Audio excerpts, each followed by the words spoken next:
Are we podcasting? Are we podcasting? Kristen and I have so much to say to each other, and I don't understand why, because we've talked hours upon hours this week.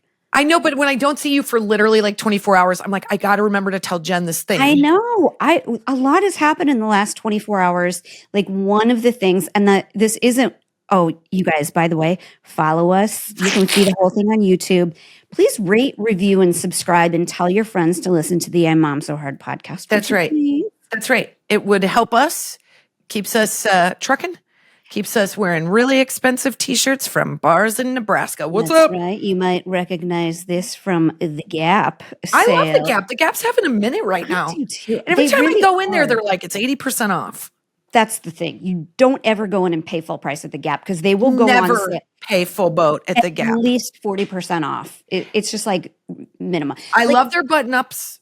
I think they've got, I could talk button-ups all day. I do think, I bet if you were a person who read and did quote unquote research, you would know. But don't you feel like the Gap and Banana Republic like 10 years ago went to total shit? Now they're like back. I'm not back with Banana.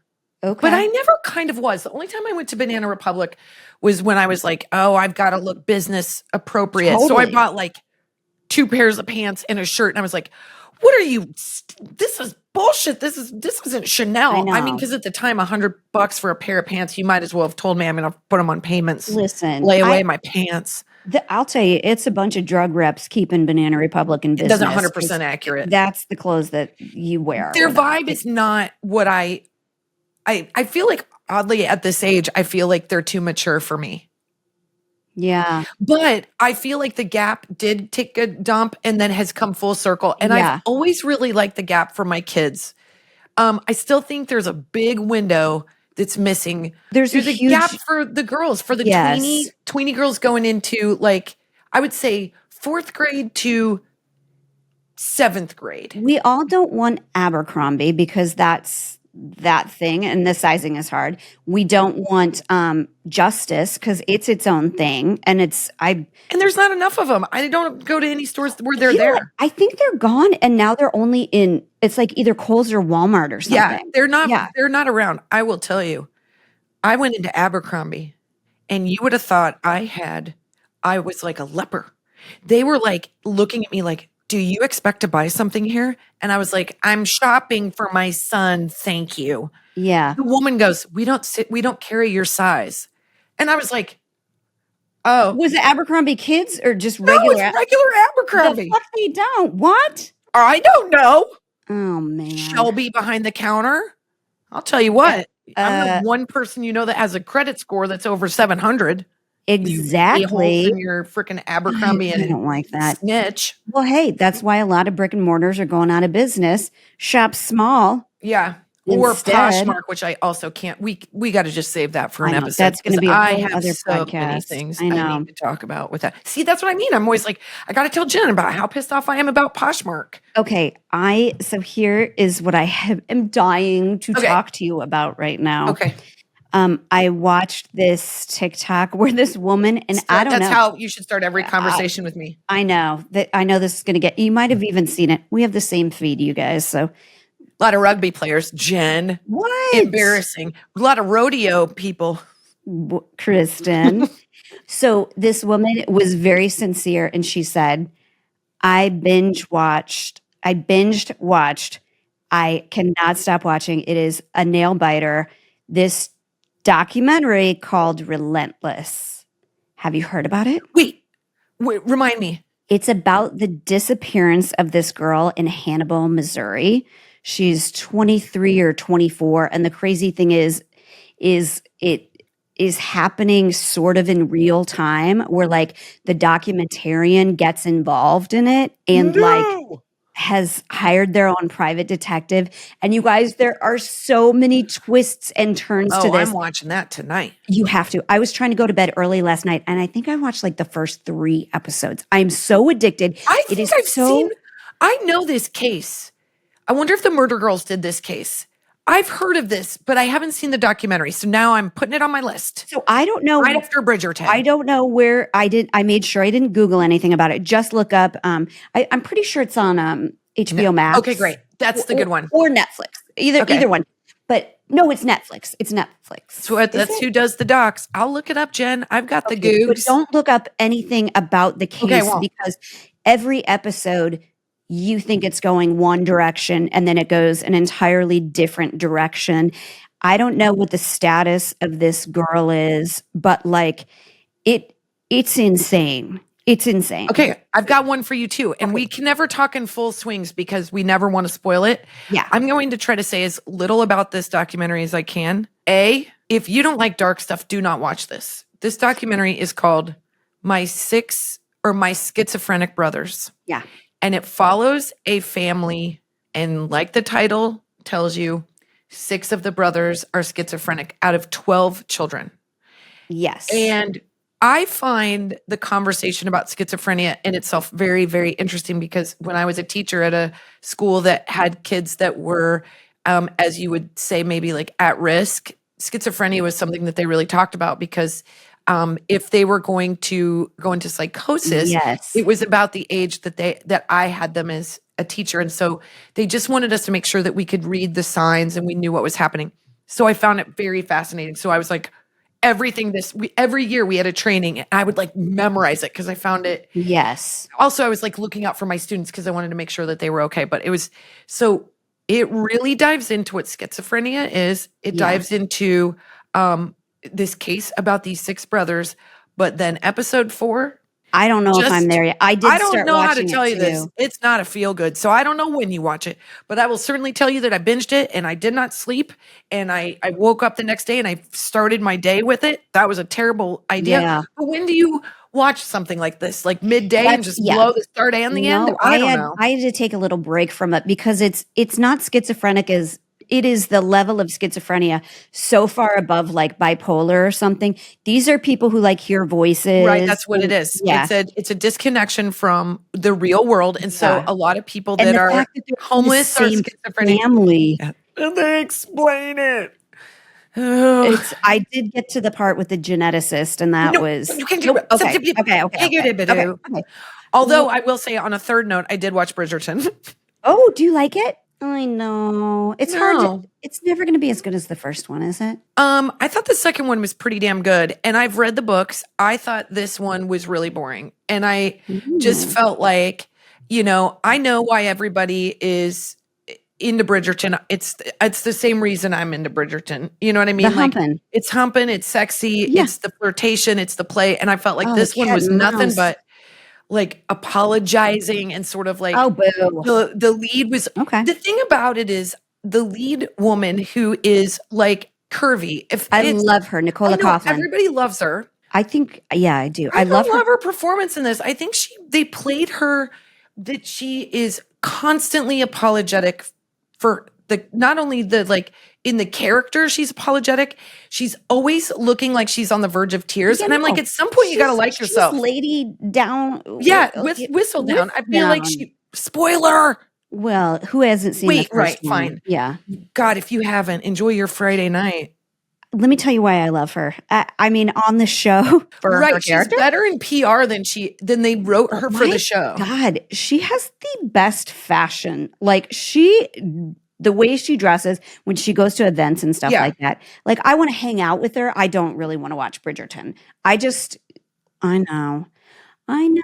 I just feel like, I think she's so. Are there any solid banging scenes? Like, is there any, like, we all know what we would say about goes down a path that I was not expecting with the old brother. There's a brother, there's a girlfriend, then there's another. I did see talk about this online. Again, I was kind of like, no. Remember the first season and he goes into that brothel and he chooses a dude. I'm telling you, I was turned on the whole time you just said that description.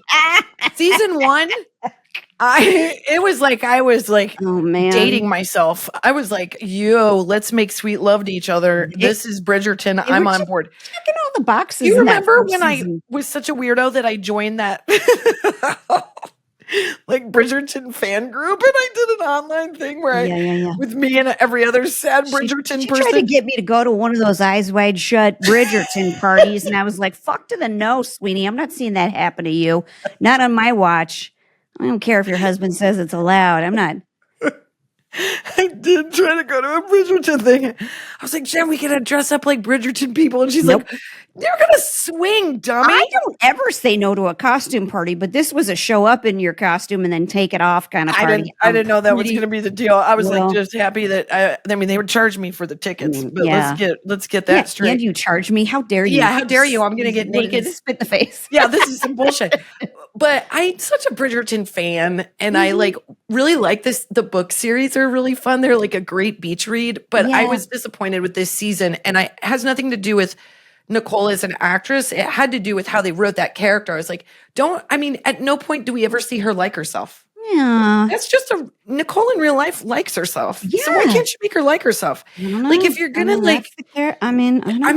I think the girl who played the character that she played in the first one, Penelope, had a little bit of like spice and sauce and meanness to her. I loved it. Yeah. Make her a little mean. One didn't. Okay. Just was that the whole time. And I was like, there's nothing more attractive than when a woman likes herself. It starts to change the way you look at her and the way you kind of look at the world. Like when somebody just has and that's how I feel about these characters that surprise me, that I'm like, why are you so attractive? And there's not enough humping. I'm not going to watch Everybody it. thinks there's deleted scenes because there was really only 2. And I'm not watching Bridgerton for 2 sex scenes. I'm watching the credits for 2 sex scenes. Oh my gosh. My life, if I am watching Bridgerton with my pants open, not because I'm going to, guys, not because I'm doing Kristin. that. Jen, I'm not doing that till after. I'm saying because my pants are too tight. Oh, okay. So basically what we're saying is women are more powerful than they know, especially if they just play into the part a little bit, which is a fun way for us to talk about what we're going to talk about today, which is, how would you explain it? I think we're going to say is like that mama bear mentality where you can sort of sense or know or become so much stronger than you think you are when you, in particular, when you become a mother. And I deep dove this and I found it fascinating. Really? Well, you should tell your story about what happened to you. Yeah. And we'll unpack that.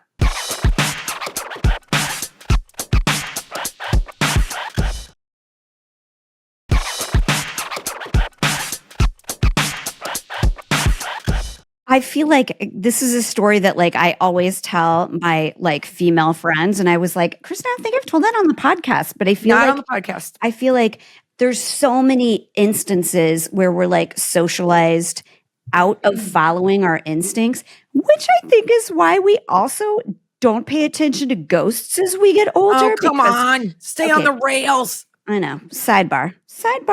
Okay. But you're an animal. And who has ever felt more like an animal than after you first have your baby? You're while you're having your baby. Yeah. And if you're really lucky, while you're conceiving your baby. But not me. I was like, let's. I don't know. I think mine was. Yours was a little can you be a animalistic. wild if you're in a Mini Cooper? Just wondering. Just with limited space. Just limited space. But yeah, that's pretty gross. It's an animalistic behavior. It's no different than the farm animals to which I do picture there being a lot of grunting, a lot of hair. Oh, good God. Of course. My husband's 6'3". He was in the front seat. We're in a parking lot. What is wrong with us? I just remember feeling like such an animal. It's not just the labor. It's like the trying to survive that first week afterwards where you're like, disgusting. Wait, did cave people do this? And how did they ever live? I think they did it. And all they did was said, I just need to get to tomorrow. And guess what we do? We say, I just need to get to tomorrow.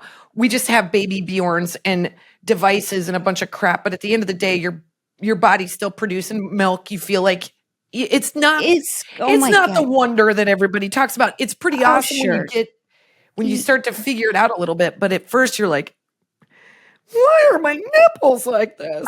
I think it's really neat that anybody survives it. I think it's really neat. It's the best DIY that you can possibly. You're not entirely DIYing all of it, but it's pretty definitely impressive, pulling job. a rabbit out of your hat, but or your ass. I mean, it's really no less, in my opinion, than if they were like, we're going to take out your spleen and then we're not going to really sew it back up. It's still going to be a gaping hole that's exposed to Yeah, like good luck. bacteria and viruses. And then why don't you pee right next to that hole and Yeah. like just see if And you also live. feel pressure to get back into a pair of spandex and take your kid to music class Oh, all yeah. in the same week. Also, put a big bow on your young and take very expensive photos with Yeah, them. no, thank Like, you. So, yeah. you feel like an animal. You just feel like an animal. Yeah, you're very, very close to animalistic tendencies and behavior. And when I had a newborn, so when Dash was a baby, when I was up at night breastfeeding, I made this horrible decision to read on my Kindle while I was feeding him. And like I read Devil in the White City, which was really dumb to do because then I just worried about like. You don't know that's about a serial killer. Yeah, it was a really bad choice. So many options. But then I also read the book, The Gift of Fear, which I just think every woman should read. I'll always say that. Everybody should read it. Every like teen girl should read it. And like the biggest takeaway I get from it is if you have to say no to somebody 3 times, they're testing you. They're testing to see like if you're easy prey or whatever.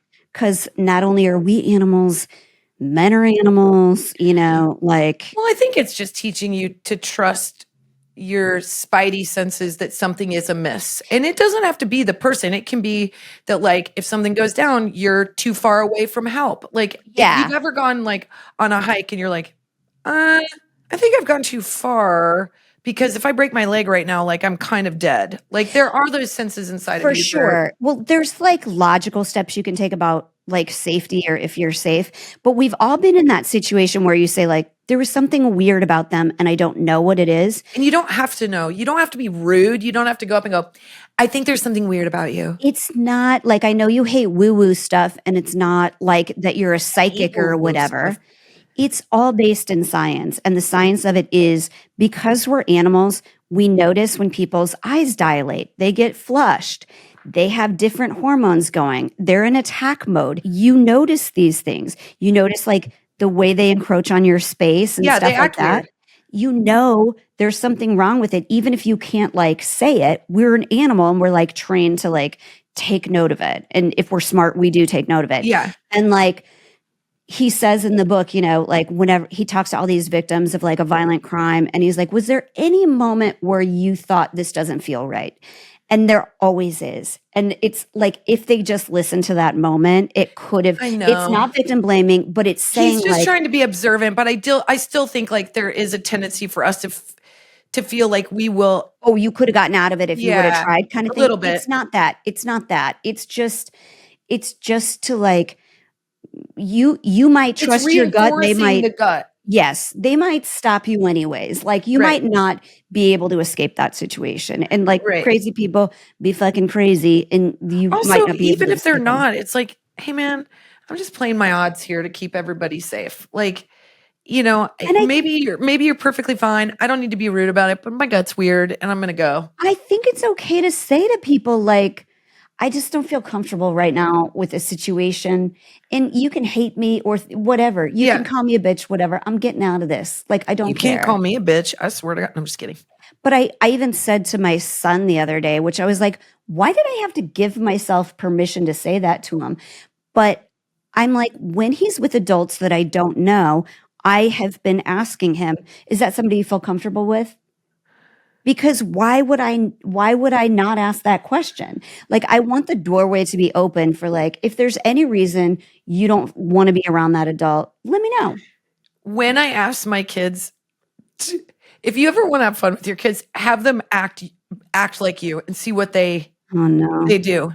And it's changed over the years. At first, they would always test me when they would see a billboard, they would read what was on the billboard and they would say, Mommy, can we see? And they would ask. It was always, what's his name? Ryan Murphy with one of his frickin' House of whatever hell movies. You know, that series with Kim Kardashian and it's like always like devil people and what am I thinking of? American Horror Story. Yeah. And so that Eleanor would go like, read the sign. She'd be like, can we see American Horror Story? And I would go, absolutely not. And they knew like if they could ask me, it would just send me into a tizzy. Yeah. And now they make fun of me and they go, every time something comes up that you can talk to us about not doing drugs, you bring it up. My kids are 11 and 13 because literally we'll be watching a movie and they'll go, we know, we're not allowed to take anything if it's in a pharmaceutical bottle. It's just as dangerous. No white powders. Yeah. You know, like I see people vape, like if somebody smokes in a movie, they pause it and they're like, go ahead. And I'm like, I just want you to know that like probably by the time you guys are back in college, this is going to be cool. And it makes your clothes smell bad and nobody wants to kiss your mouth. I'm just going to tell you. Yeah. And so that's their act out for me is that I'm constantly on their ass about behavior. That's obviously. He wants to be my kid. No, that's obviously what I'm doing to my kids. Right. Like, it's just constant. Do you get any molestery vibes from that person? I know, because we're trying to just make the conversation not weird. But I do believe, by the way, fewer words, the more impactful, because they're tuning you out. Yes. The second you get into a conversation, they're like this, can I soft focus and pretend like I'm blinking and listening? Will she buy it? I'm sorry. You still have to remind them to say please and thank you. So is there any reason you should think you don't have to remind them to say no to drugs? Right. Or I say things they like, will forget. Hey man, then I always just walk it out. I'm always like, let's just say you have a headache and you're at a friend's house and she's like, here, try this. It'll make your headache go away. Nope, can't. Or I'll go, so what if you're like sleepy and like somebody's like, hey, just take a little bit of this from it. I go, no, you can't. So my kids, I haven't even thought about they those like things. kind of literally will walk away from me and I'm still giving them scenarios. Okay, you're on a train. It's between Paris and Germany and you're trying, and someone says, do you want to try lick this stamp for a postcard? Can't do it. You don't know what's on the back of that stamp. I'm not good at math. My kids are very overwhelmed by my fear mongering. Well, I don't think you're doing anything wrong. Meanwhile, our parents would have been like, you kind of know him. He's got a second cousin that's from the same county. At least one of my parents probably would have been like, yeah, I did everything. I'm okay. You're going to have to see what you want to do and what you don't want to do. It's not that weird. And my mom would have been like, I don't drink orange juice because I think it's the devil's drink. But so I read this book and I do think it's great. Yeah. Because right after I read this book, this really weird thing happened. Now, does every place have like city targets, or do I have to explain what? Does that just mean multiple levels? Yeah, it's like multiple levels. Yeah, I mean, I think when you have a lot of square footage, you get a one level situation, which is way easier. But in some places, they have like the city version where it's like it's a regular Target, but maybe it's like 3 levels or 2 levels. And so how when you have a newborn baby and you're like, where can I go to get every single thing done that I need to get done, so I only have to do the car seat once rather than like put them in and out and drop. Like it's just. And this is before the days of pickup, which was not as easy to use. COVID really helped seal the deal on that, where you could do a pre-order and go drive up. Those days were not. Yeah, it was not there yet. No. And this was like, okay, I have to go to the grocery store. So I have to bring the thing to put in the cart, where am I going to put the car seat? And is it going to be one of those that has the car seat built in? And if not, sometimes you would just take your biggest stroller and just throw everything stuff on the bottom or on the kid. Yes, 100. We've all been there. We've all been there and done this. So I was getting out of the house to go to lunch with a friend, and we went downtown in not downtown, but West Hollywood, which has a city Kmart. So it's 2 levels. It's not there anymore. Oh yeah, I know. I know where that was. Yep, I know exactly where that is. It was this fun little place that you could go get lunch, and I was like, awesome. I can go to the Grove and I can get all this cleaning stuff that I need to get. And so I went to lunch and it was great. Then I go to the car and I got that quilted thing that goes in the seat part of the cart for babies. Yeah. So it's a little bit more cushy and they can lean on it. They don't put their mouth on it. It's cleaner. It's such a tiny little person. So I got that, and it's the first time I've used this thing, but it was so maybe Dash wasn't a newborn, but it was the first time he could use it and not have to be in a car seat. Right. You know what I mean? Yeah, sit up. Yeah, sit up on his own. Yeah. So I go to this Kmart and it's really busy, and I'm trying to figure out how to put the thing into the cart. When I walk in the door of Kmart, This guy squeezes in the door at the same time as I do. Okay. So that was the first thing. And I was like, oh, I must have been so preoccupied with like all the stuff I had and the baby that I cut him off, and he's with those women that Because he right in front was of me. hustling. Yeah. So I was like, oh, I thought I had been rude. And so then I was like, that's why he did that, because I'm not paying attention. But then just out of like the corner of my eye, I registered a thing that was weird. That was those women went off to like the section immediately to the left, and he didn't. So he's not with them.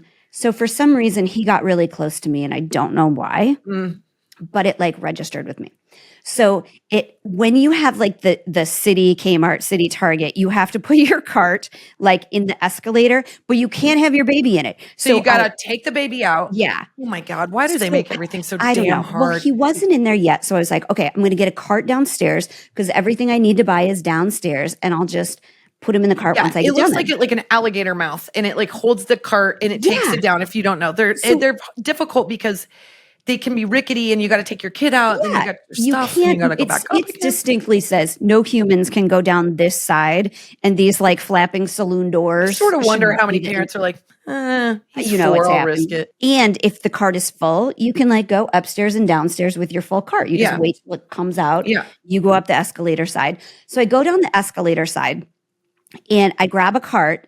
And I go off to the side because I know it's going to like block everybody getting a cart while I figure this out. So I'm putting it in there, and there's like a tie, that you put on there. It's taking me a long time. And I look up, and that same guy that walked by me is standing again, like he's like 10 feet away from me, and he's like looking at DVDs on this like rounder. I'm like, who looks at DVDs anywhere anymore? Like even in Target, Kmart, like we're not. Yeah, we're on hard times. Right? Like I mean, the reason I chose it is because I was like, oh, good, I can get paper towels and 409 and like carpet. Like, so I noticed that, and it's weird. The weird thing is it takes me a while to get Dash in the cart. And when I look up again, he's not far away, which I was like, there's nothing in this area really, because this guy needs to be interested in. Yeah, that is taking this like long to look at. So I'm already at this point, I'm at like a 6 or a 7 going like, why is he trying to be close to me? So then I walk like down an aisle, like, where you can see down all of the aisles, because I'm looking for like where the cleaners are and stuff like that, and any other random shit that I need to buy. And I notice as I get down like the third aisle, he's standing at the end of the aisle. And this guy has already been in your lane way too long. You're like, do you need nipple pads, sir? I don't think so. I don't know what you need here, but like, you need more Medela bags, do you, sir? I don't think you're looking for stay free. So stay the fuck away. But the fact that he was there, it put me at like an 8 or a 9. So I was like, okay, I'm going to do a test. So I walk down the next aisle, and he hops over the next aisle. Did he appear to be homeless to you? Did he appear to be? No, not at all. Normally dressed? Pretty normally dressed. I mean, not to say that all homeless people are going to go finding you, but I'm saying, was the need present in your mind that he might do something irrational? No, because no, nothing. He looked like a totally normal person. Okay. Totally normal.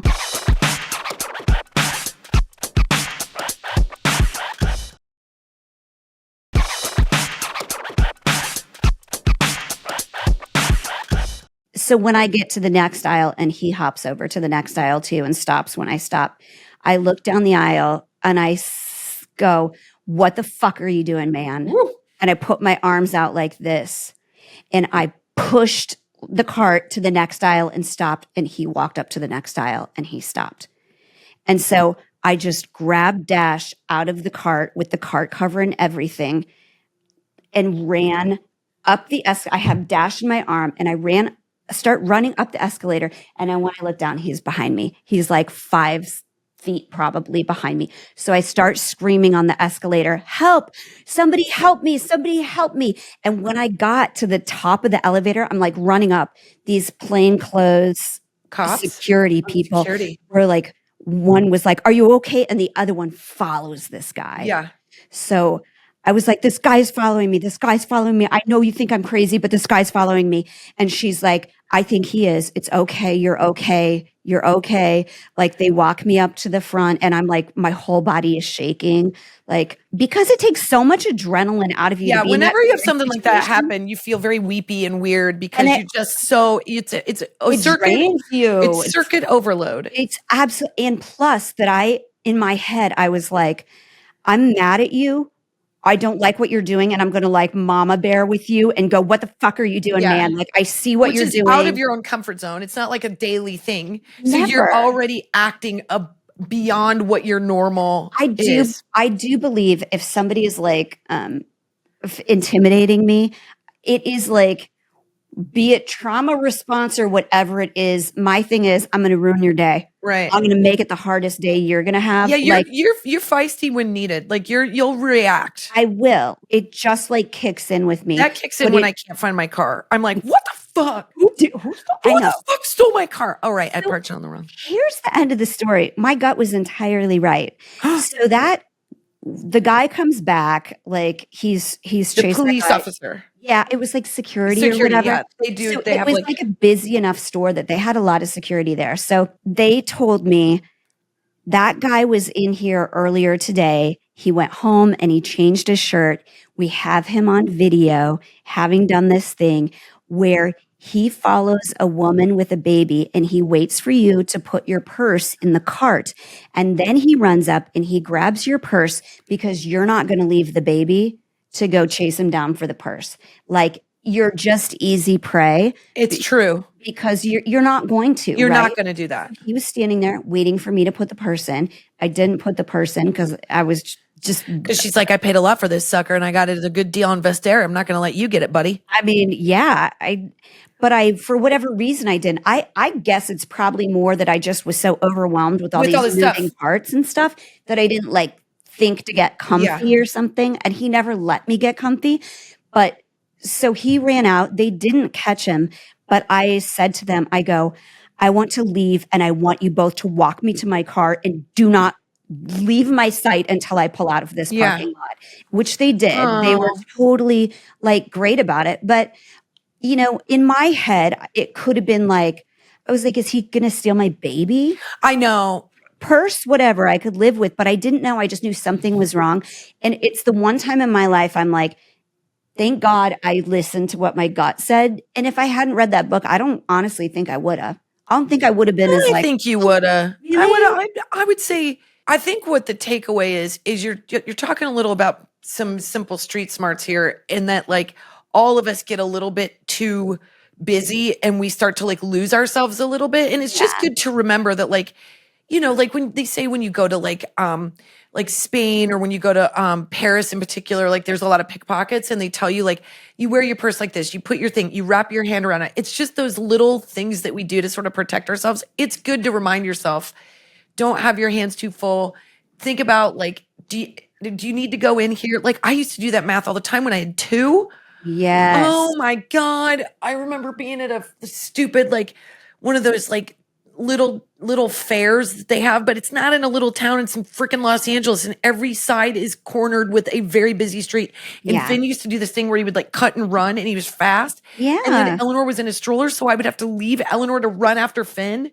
And literally, I was like, what in the hell am I supposed to do right now? It's just, you're constantly doing math as a mom, and sometimes we get in a hurry. I think there's nothing to say that you did anything wrong. I'm saying like, to clear the wavelength so you can have those very clear reads on, like, think if you wouldn't have had the wherewithal to notice that guy. Yeah. And to pay attention to that he was there. And I mean, you prevented your purse getting stolen, but also you prevented like really having like a terrible traumatic experience that would have like followed you in a very different way. Totally. I know. And I am somebody, and I know it's probably because I seem like really lazy and slow moving, but I hate rushing because if I rush, I make so many mistakes. Have you met me? It's just the worst feeling. I hate the like stress of it. Yeah, it makes you sloppy. All the time, like with babies specifically, like you're so vulnerable when you have your baby with you because you feel like the heat coming up your neck because the baby is being loud and you're in a place that you don't could feel not like be a more It's so freaking hard. Yes. It's so like there's all these things to think about. Like you have to rush. You're trying to get your groceries before the baby has a complete meltdown. Yeah. Or like maybe they had a blowout. You're like, I don't want to change this in the grocery store. I want to wait at least till we get to the car or something like that. You're so freaking rushed. And it's like just to calm yourself really does heighten your sense of like your awareness. It's kind of like if we were back in, cave times. Yeah. What am I trying to say? Caveman times. Yeah. Cave lady times. We'd be out in the bush and you wouldn't have 50 things to do because you're like, I don't know if a tiger's around. Totally. Like if I'm trying to figure out how to put a car seat in, this long toothed tiger is going to like eat me for lunch. I got to like keep my shit together. If that were an issue, both my kids would have been eaten by now. Because I'm like, how do I snap this back in? I know. I'd still be trying to figure out an up a baby stroller. I'm like, how many buttons does this sucker need? Oh God! Oh, that's all you do is you just push down. Push it down. Thank you. Thank you so much. I know. Yeah. Well, I think you'll think this is interesting. Okay. So I knew we were going to talk about this today, and that I've always been somebody that I'm like, if your gut gives you a feeling, trust it, because I can't name a time where my gut said one thing and I was wrong. And I'm not saying I'm always right. I'm just like, if I get a feeling, be it good or bad, I'm like, I know how this is going to go. There's something. And I do think because I do have ADD, sometimes I didn't have anything else to go on because I was like, am I so like out of my head right now? I can't read anything, but my gut feeling would always be pretty clear. I would argue that it's that you're processing a lot of signals at once that maybe other people are not. Isn't that the truth? I'm like a popcorn. So sometimes it really comes in. It really does. But I also always believe that the intuition of a mother is very, very powerful. And so if you got a feeling, you may not be able to articulate what it is, but it's there for a reason. And to just take a minute to be like, what am I feeling right now? Again, good or bad, or you got a hunch. Like there, especially with mothers, is very strong. So, we've all heard of one of my favorite stories. It's not a favorite story. It's an incredible story. If you've never heard it, it's Jake Johnson from New Girl. Yes. He talks about an experience with, first of all, I have to get past the fact that I love him. Yeah. I'm like, I'm sorry, have you been speaking this whole time? I'm going to rewatch this video because I got lost in your eyes. He was saying that his mom was like, I don't want you to go to school today. And he was like, what? And he was like, great. But he actually had a project due and he's like, I kind of need to go in. He was in elementary school. Long story short, please listen to this video. It's incredible. He's a great storyteller. But at the end of this story, he talks about how just there was a school shooter the day he was not there. Oh my God. And literally kids died that day. And I just say what you will. He's like, my mom was never someone that's like, I'm a fortune teller. She just had this feeling and sort of trusted it. And that's an extreme example, but I think there's examples all the time where we have sort of this like a little bit of ESP, a little prediction, a little bit of the ability to formulate all of these predictions because our brains work. So even if you don't know that you're thinking. Right. So like, so why wouldn't you be able to predict? Yeah. Your brain's doing math and it's a voice that doesn't have like my brain speaks in words. Right. Like I think things out in words. I think you do pictures. Yeah. I think that's a strong. No, that typically most men think. I think in it's pictures, like this. So think of it like an old school television where you were on one show and you're like, I'm going to see what else is on, and you just keep flipping. It's 18 televisions. If it's one, Kristin, there's no way there's one black and white TV. One's 3D, one's an IMAX, and there's one. One's an iPad. One's a book. One's a book I tried to finish about 13 years ago. I still have never got through that one. Well, one of them saying like, I heard this thing as I was turning off the radio about there being like more violence in schools. And then I noticed this kid that looked weird when I dropped you off. Like your brain's doing that kind of math. Well, you're hyper aware. And if you're me, you're just hyper.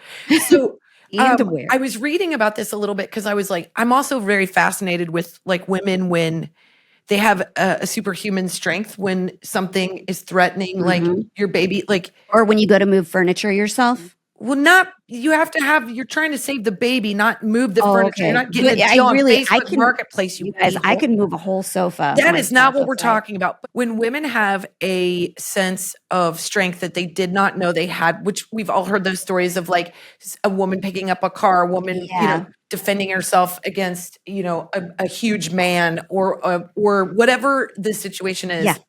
It's that woman who stopped her Ford Expedition for rolling over her child in a car seat. Totally. And broke her back. Or the woman who folded in half, you guys. held her kid in like he was in a car seat and they were over the side of a bridge and she held that kid for 3 hours.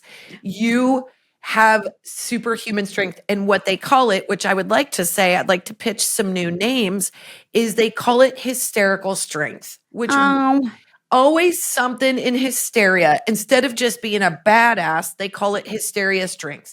So basically, that is the act of display of extreme physical strength by humans beyond what is believed to be within their capacity, usually occurring when people are in or perceive themselves or others to be in life or death situations. And really, we see it in women, especially when they are defending littles. Yeah. You don't have to be the mother. You just have to see someone that is a victim or in need. There was a woman at a park and she saw a shooter and she took a bullet close range and saved 6 kids, 2 of being her own and 4 being at the park. She literally stood in front of that fucker and was like, I'll take it. And she took one in the chest. And then she's like interviewed and you just get chills because she's like, there's nothing about her that's like, it started on a cloudy day. She's like, that's right. She's like, I saw this guy. I knew he had a gun. I stood in front of him and he shot me. And I was like, and I feel like you got home and you were like, I'm going to make pizza pockets because my left side hurts. Yeah. How long do I have to wait to drink beer again? Yeah, like how long before that I can, gee, many Christmas. So when I was studying a little bit about hysterical strength, there was a woman, and I want to give her credit. Her name is Bloomfield. She was saying the best example of hysterical strength is childbirth because a woman's body goes through more pain, disruption. Okay. Like literally your uterus after you have a baby shrinks down to the size it was. And we tell women they got to get back to themselves in 6 weeks. You're supposed to wear Lululemon pants. It takes your body a full 2 years, every human body, to recover from childbirth, to which you are pushing that baby out for whatever time it takes that you've gone Again, a spleen removal without anesthesia, and we don't stitch you back up afterwards. Correct. We just leave all these vessels open in you. A C-section, no picnic. Everybody's like, oh, you didn't go vaginally? I'm like, you take off 8 raincoats. And that is the layers of skin that have to be cut in order to get that baby out. Oh, dear God. Well, I tell you, my husband doesn't, because he looked on the other side of the curtain and he was like, that was no picnic. No. It's a big deal. And then you also feel like, God, if this is our birth control episode, because like if you don't have kids already, you're going to really think twice about them. Yeah, every hot 28-year-old dude that's listening to this is going to be like, this is where I jump ship. Dude, you get the easy job. It's every 28-year-old female is going to be like, how many IUDs can I legally get? I heard the IMOMSOHARD podcast. Is there anything I can do just what I like? strap on like the most like birth control possible? I'm just going to dog rescue for the rest of my life. No, I get it. It totally makes sense to me. But listen, like it is like once you make this human, specifically your own, like once you make this human and you go through such intense pain to make this human, it doesn't even really enter your brain that you wouldn't go through that again to keep them safe. To keep them alive, to keep them safe. That's why we're all running plays in our heads. Why we make ourselves a little bit nutty. Case scenario. You every single time you make a decision to give them any independence, you're playing the odds against your own instincts. We want to hover, but we can't because we know that stops growth. That's why we need each other because we're crazy because of that very formula. And I know another mom gets it when like my little baby 8-year-old is crying because of something that somebody said to her. I see myself and it looks like I'm like sharpening a knife while I'm listening to it. Like, what was their name? And when did it happen? And where can I find him? Like, I can't turn it off. Okay. I apply logic to that and I don't act, the way we want to. Yeah. But I there's a moment I want to. And it's like, we all do. We mama bear. Mama bear. And then when there is real danger, it is proven that women can become 7 times more powerful, they can lift 7 times more than they normally can in a moment of having hysterical strength. All right. Which I really hate the name. I do too, because it comes from like, hysteria. Hysterectomy, like you get a hysterectomy and then you're not as crazy. But I will say, doctors, if you had the old hysteria, used to recommend a vibrator. And might I say, Yeah. it saves a lot of Right. problems I'm in just your saying the life. vibrator So, company was like, let's come up with a different name than the hysterical machine, shall we? Like, yeah, let's give it something with a little bit more panache. There's yeah. something in the V space, but still Also, vibrator. I'm like, still a little bit on the nose, but yeah, yeah, fine. Look yeah. at how loose you just That's said that word. I I know. sat here and didn't giggle. That's I'm why the like, rabbit sold so well. ew, We're like, oh, it's cute and fast. Okay, ew. adorable. Moving That's on. okay. Hysterical strength. Um, so I looked up a couple examples because I thought they were really fascinating. I wanted to give this gal credit on Ashley of Crime and Scary Stories on TikTok. She needs to clean up the edit. It's a little bit of a rough edit. Okay. But Angela Cavallo in 1982 is a really famous example of this strength, and people studied it because her son was working underneath a car and the car jack fell Oh my and God. he was rendered unconscious, and she lifted the car up 7 inches to get, and then screamed like she's never screamed before while holding this car up. And the neighbor came and slid the boy out, and he Yeah. said he walked in and she was holding the car up. Oh my She was God. he was like, he goes, I had to pull him out, but she was picking up a car. Like, Yeah. just this little woman. And I think that is like an example of like what you can do. Another woman fought off a polar bear. Yeah, I know. There's this video, and it was like a viral video of this woman, and it was in California. Yeah. She had like 3 little Yeah. dogs. She just didn't want her dogs to go. She goes outside, and there's She fought off a bear. like a Well, this brown woman bear, was like a defending her 4-year-old, but I'm telling you, if somebody comes after Sky, I'm probably going to get into it. Daisy, I'd be like, we can negotiate. I mean, we've had this conversation.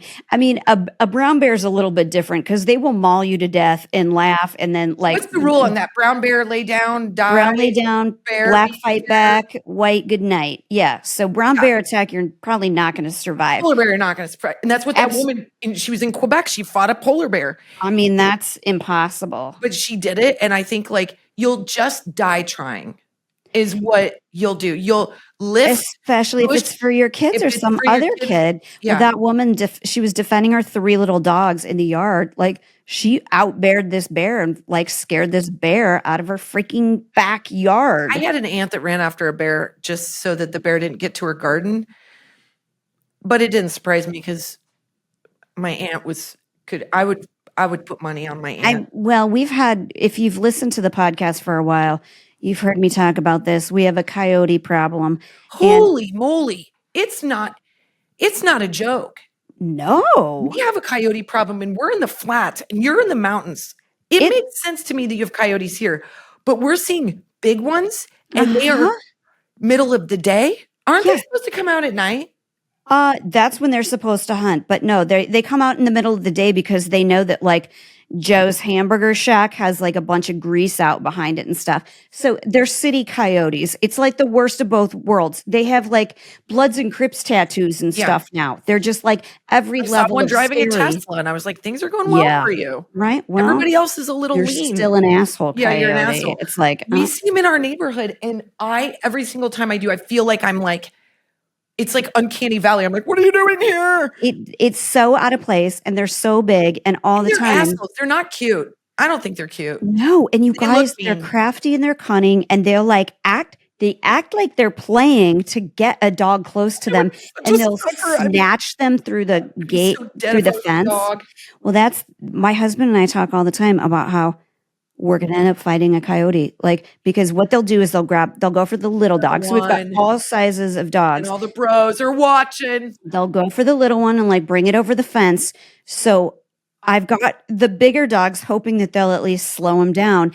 And then I'm going to run in, you guys. She has thought this through. Do you see what I mean? This is her hysterical response. Her hysterical strength is a hysterical response. I heard this when you're fighting a shark. You go for the eyes or you stick your hand straight up their gills. I know with a coyote, you go for their eyeballs. You stick their finger in your butt or you take their front legs. About the finger in the butt. How the hell are you going to get your finger in a Kristin, coyote's I'm going to have fun trying. I don't know. It's going to be an experience for the both of us that we'll remember either way. But they let go. It makes them let go. I know, but how is your finger going to get in their asshole?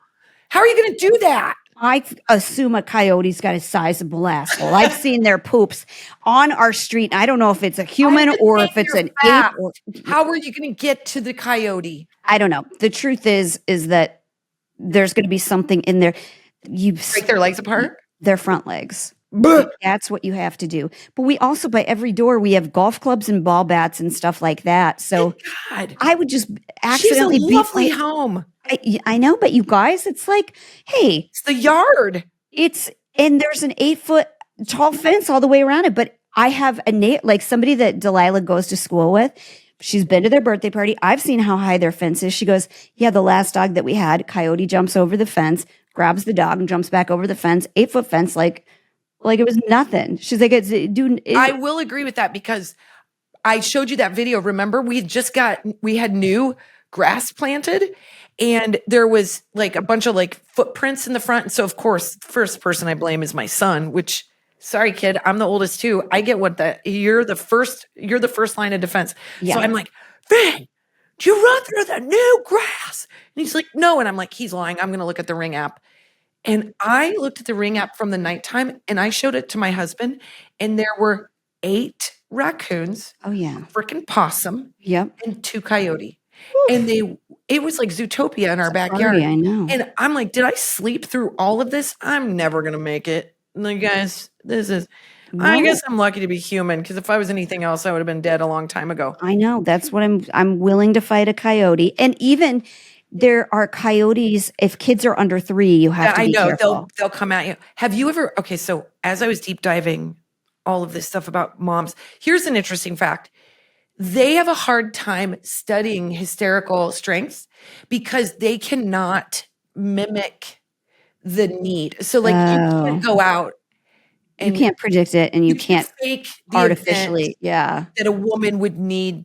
I mean, you can't do that in a humane way and you can't do that. God, no. She would know that there was any kind of test going on and she would kill you as you try to test and then would be your fault. Yeah. There's no real way to test it, but it's actually absolutely scientifically proven that women, in particular mothers, are super, super strong when things are challenging their kids. The other thing is I started to deep dive and they had all these videos of Wild Kingdom of animals. Oh my God, I know. Oh God, you guys. I know. There was a baby rhino. Oh, baby rhino. Oh God. And a freaking alligator or one of those creatures. No. Am I wrong? No, Do I have it wrong? No, I'm on the side of this mom rhino. I'm going to say everything wrong. I don't know where it is. I think it's Africa. There's water. There's a freaking creature. I think that's alligator, a safe bet for whatever rhinos. It is. Okay. And the rhino grabs, or the gator, whatever it is, grabs this little rhino baby. And then the rhinos all look like they're coming at this thing at 5 miles per hour. But what they do they're the fastest land animal. Is they circle this motherfucker. Ooh. And they tear it to shreds. And the baby rhino lives because they were patient. They were like, we're not going to react as one. We're going to react together. And they create this like smash pot and they pull this thing together. Like each one of them was like, delicious. Thank you. I got, I'm glad we ordered calamari. I got a little piece for myself. But it tastes like chicken. It was so extraordinary to watch these animals calculate their next move. Like, we've seen this happen before. We are not going to panic. We are going to circle this guy and destroy him. And it was wonderful. I love to see those like elephant videos too. Oh my God, where like elephant moms are best. Oh my God, they like circle all the young. They're like, your baby is my baby. And they they mourn protect too. them. If a mama dies, they grieve. I'll tell you one that was really interesting to see. There's videos you can see online of giraffes protecting their young. Oh yeah, giraffe. They'll use their dang head. She's like, I'll use anything I got to. You come at me, coyote, and you're going to have a bunch of Lee press-ons up your asshole, man, because I'll use everything I got to keep my little baby dog away from you. I'm like, I'm going up and in. Oh my God, she's like Wolverine, but she's got like fingers. I fucking put my finger in a coyote asshole. Ballet pink on. Yeah, ballet pink, bubblegum pink. Hey, should we talk about a hot flash?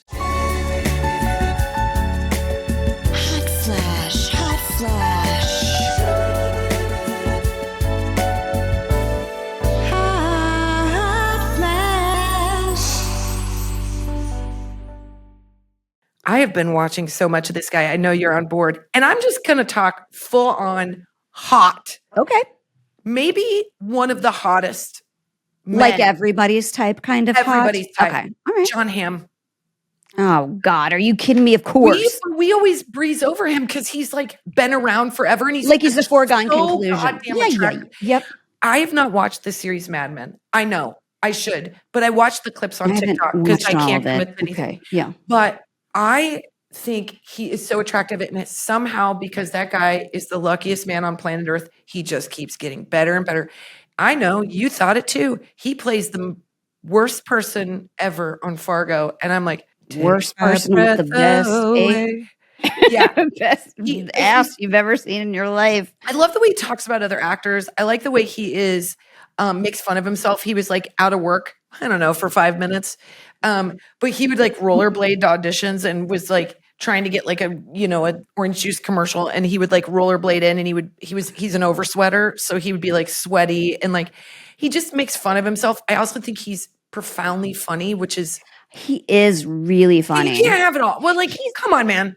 He's got a doppelganger too. Who is it? I don't know. There's somebody where I'm always like, my husband's like, lay off the Jon Hamm, but I'm like, that's Jon Hamm. That sounds like Jon Hamm's voice. Like I don't know. Do you know who it is? Trey. Add him to the mix. I don't know. He's he's been around for so long that we forget. You can call him a Jon Hamm. You can say a Jon Hamm type, and that's a very specific thing. You've been hot for a long time if you're now a type. Oh, and I mean, what? So hot. I made Kristin Google Jon Hamm in red pants, you guys. No, I forgot about this. This was never a part of my hot flash. I am not going to be a part of this conversation. You're not going to be a part of the conversation, but you're going to get done watching Bridgerton with your pants open. And you're going to be I have on my night pants, which are softer and more stretchy. But if I've got on my denim shorts, I'm not keeping those on when I'm in a L-shaped sofa. Okay, is it Michael Fassbender? I'll say he's Michael Fassbender also has a Fassbender. He did a full nude. He did a full frontal. What? I don't know why I know that. Who else in a movie, did? And evidently it was they just needed to use a wider lens. But good God, that man is hot. I'm pretty sure we podcasted. We did. I think we podcasted.